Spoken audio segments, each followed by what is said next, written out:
વિશ્વ ભુજાળી ચામુંડાની જો વાત કરીએ ને બાપ,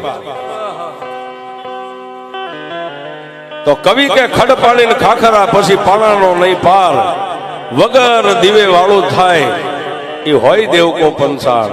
પંસાળની ધીંગી ધરતી અને પંસાળની ધીંગી ધરતી ને ભૂખડા ડુંગરની માથે બે મુખ વાળી મારી ભગવતી ચામુંડા બેઠી છે બાપ. પણ પંસાળની માંડવા કોઈ માલધારીના નેહડા રહી ગયા છે, કોઈ ચારણોના નેહડા રહી ગયા છે. પણ એથી આગળ વાત કરીએ ને બાપ,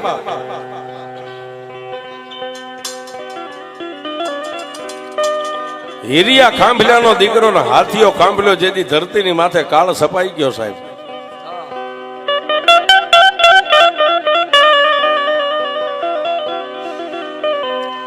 ગાયું મકોડા ભરખે જનેતા ભરખે એના બાળ, મારવાડીની માલબા જેથી કાળ સંભાઈ ગયો સાહેબ. ઝાડની માથે લીલું કે હુકું પાંદ ન મળે, કુવે નદીએ નેરે ક્યાંય પીવા પાણી ન મળે બાપ. અને તેથી મારવાડની માલબાથી વાંઢિયાર પોતાની વાંઢુને લઈ અને જેની ઈષ્ટદેવ મારી જોગમાયા ચામુંડા છે સાહેબ. મારી ચામુંડાની દોડધાર લઈ અને વાંઢિયાર પોતાની વાંઢને લઈને હાલી નીકળ્યા હો બાપ. એ જેને ડગલે ચામુંડા પગલે મારી ચામુંડનું નામ જપે. પણ વાંઢિયાર વાંઢને લઈને હાલી નીકળ્યા, પણ ડગલે ચામુંડા પગલે ચામુંડા, ડગલે ચામુંડા પગલે ચામુંડા. આમ કરતા કરતા ઝાલાવાડની ધીંગી ધરતીને વીંધી અને પંસાળની ધરતીની માથે વાંઢ આવી હો સાહેબ. હીરિયા ખાંભલ્યાનો દીકરો નામ જેનું હાથીઓ ખાંભલ્યો છે, પોતાની વાંઢને લઈને નીકળ્યો છે સાહેબ. પણ પંસાળની ધીંગી ધરતીની માથે તમે જોવો ને તો કાળ ભયડો લઈ ગયેલો. ચોટીલાના ભૂખરા ડુંગરના પેટાળની માલપા આવી.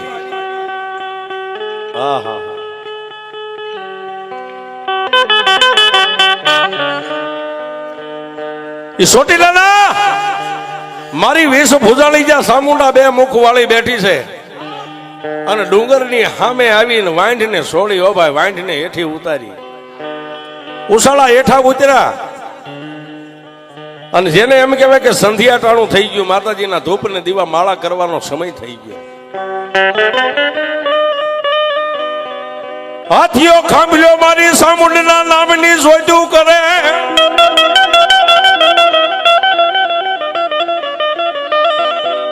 હાથિયા ખાંભલે મારી ચામુંડના ભૂખરા ડુંગરની સામે જોજ મારી ચામુંડના નામની કરીને ડુંગર સામે આમ કરીને આમ ધૂપેલિયું ફેરવ્યું હો સાહેબ. પણ કેવો દુકાળ પડેલો, કોઈ કોઈને હે નો કે સાહેબ. પુરુષે છોડી પ્રેમદાન, જનેતાએ છોડ્યા પોતાના બાળ, ગાયું મકોડા ભરખે આવો પડ્યો મયલ કાળ.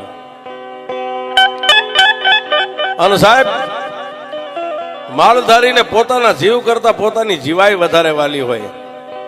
માલધારી મરી જાય પણ માલઢોરનો નિભાવ કરે, ગમે ત્યાંથી ગમે લાવીને નાખે ખડપૂળો સાહેબ. પણ પંસાળની ધીંગી ધરતીની માથે બેક દી રોકાણા પણ ન્યાય માલનો નભાવ ન થાય. એટલે કોઈ વાંઢિયાર નીકળ્યા એને પૂછ્યું, ભાઈ ક્યાં જાવ છો? કે ગીરની માલબાજ આવી છે. અને સાહેબ દુકાળ પડે ને, જયારે માઠું વરા હોય, મોડું વરા હોય, ત્યારે માલધારી માટે બે જ આશરા છે, કાં તો ગીર ને કાં તો ગુજરાત સાહેબ. આ બે સિવાય ક્યાંય નિભાવ ન થાય. દિવસ ઉગ્યો અને હાથિયા ખાંભલ્યાએ મારી ચામુંડના ભૂખરા ડુંગરની માથે આ મંજવાળું થયું એટલે માતાજીનો દીવો ને જોધ કરીને એટલું કીધું કે હે માં, મારી નહીં પણ મારા બાપ હીરિયા ખાંભલ્યાની જો કઈ કમાણી તારી પાસે પડી હોય ને સાહેબ, અજમલ રાજા જેમ દર પૂનમ દ્વારકા જતા ને એમ મારવાડની માલપાથી હીરિયો ખાંભલ્યો દર પૂનમે ચોટીલા આવતો હતો સાહેબ. અને તેથી પોતાના બાપને યાદ કરીને હાથિયા ખાંભલ્યાની આંખની માલપાથી ત્રણે કાંહુડા પડ્યા સાહેબ. તઈને આહુડા પડ્યા ને એટલું કીધું કે એ મારી બે મુખવાળી સામુંડા, મારી મારા માલ ઢોરને મારા પરિવારને બાળ બસાને લઈને અહીં સુધી તો આવ્યો છું, પણ મારી અહીંથી હવે મને કઈક દુકાળ ઉતરે એવો માર્ગ દેખાડે. મારી સામુંડા મને કઈક માર્ગ દેખાડે.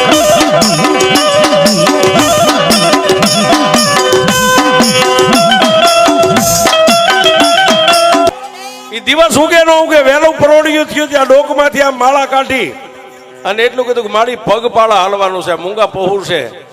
કાંઈક ઢોર તો પૂંછડા ચાલીને બેઠા કરો ત્યારે બેઠા થાય. જેને ખાવા કાંઈ અન્ન પાણી ખોરી જારી નથી, ખડ પાણી નથી સાહેબ.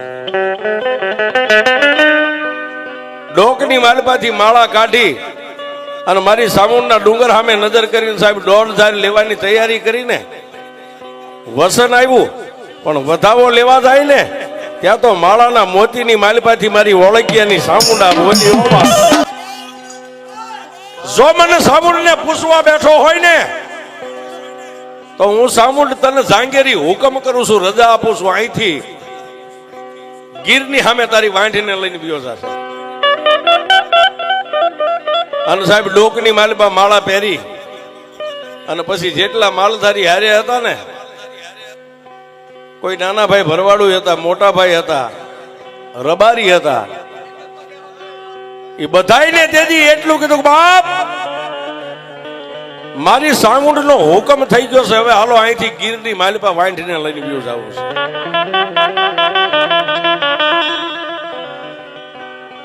વાંઢિયારણ્યાથી હાલી નીકળ્યા. વાંઢ હાલતા હાલતા આજનો જે ગરબો ગઢગીરનાર રહ્યો સાહેબ એ જુનાગઢના પેટાળની માલપા ગયો હો સાહેબ. પણ ત્યાં સંધ્યા દિવસ આથમવાની